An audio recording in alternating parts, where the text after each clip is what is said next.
আসসালামু আলাইকুম প্রিয় লার্নার্স। গত ভিডিওতে আমরা পার্টস অফ স্পিচ সম্পর্কে জেনেছি এবং এর প্রকারভেদ সম্পর্কেও জেনেছি। আজ আমরা কথা বলবো নাউন এবং প্রোনাউন নিয়ে। তো চলুন শুরু করা যাক।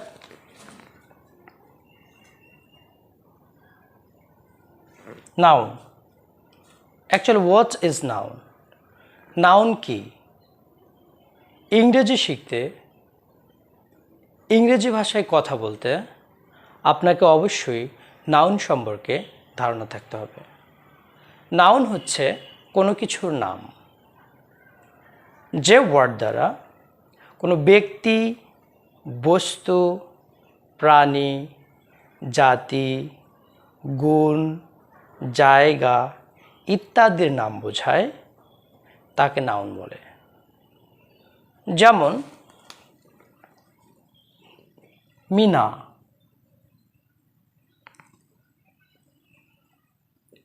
বুক,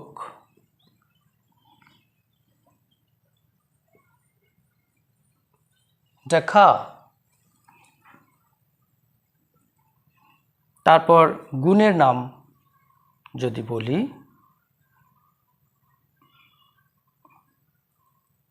honesty. These are the nouns. এখন প্রশ্ন হচ্ছে, আমি নাউন কেন শিখব? নাউন কি কাজে আসে? একটি ইংরেজি সেন্টেন্স তৈরি করতে আপনাকে কিন্তু অবশ্যই সাবজেক্ট দিতে হবে, সাবজেক্ট ভার্ব এক্সটেনশন। তো নাউন হচ্ছে সাবজেক্ট হিসেবে বসে। তাহলে নাউনের কাজ কি? নাউন সাবজেক্ট হিসেবে বসে। একটি ইংরেজি বাক্যের সাবজেক্ট তৈরি করতে আমাদের নাউনের প্রয়োজন হয়। কাজেই নাউন সম্পর্কে আমাদের আপাতত এইটুকু ধারণা হলেই চলবে। পরবর্তীতে নাউন নিয়ে আরও বিস্তারিত আলোচনা করা হবে। চলুন এবার দেখে আসি প্রোনাউন।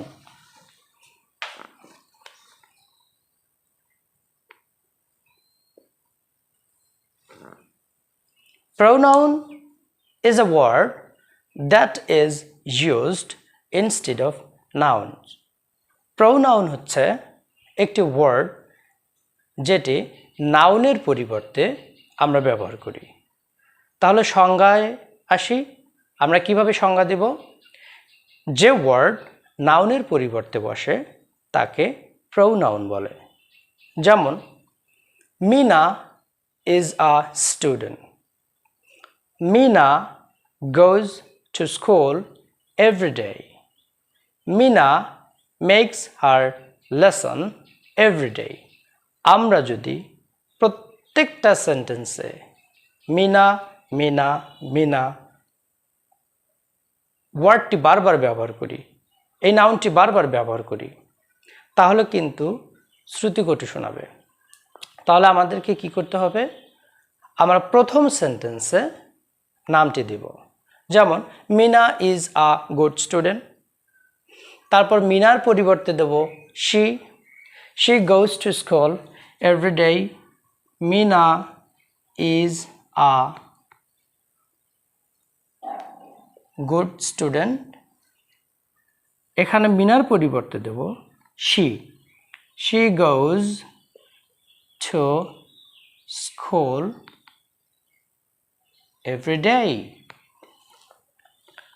প্রথম সেন্টেন্সে আমি সাবজেক্ট দিয়েছি মিনা, দ্বিতীয় সেন্টেন্সে সাবজেক্ট দিয়েছি she. Meena is a good student. Good student আমরা একসাথে বলবো, Meena is a good student. She goes to school every day. To এবং স্কুল এই দুটা ওয়ার্ড একসাথে বলবো। He goes to school, to school, to school. He goes to school every day, sorry, she goes to school every day. She goes to school every day.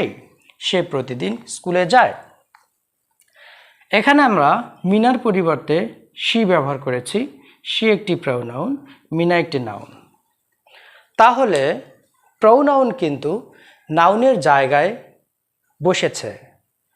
তাহলে প্রোনাউনের কাজকে আমরা pronoun কেন শিখব?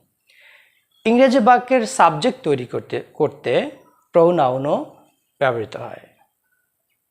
নাউন যেখানে যেখানে থাকবে সেখানে বেশিরভাগ সময়ে প্রোনাউন বসিয়ে সেই কাজটি চালানো যায়।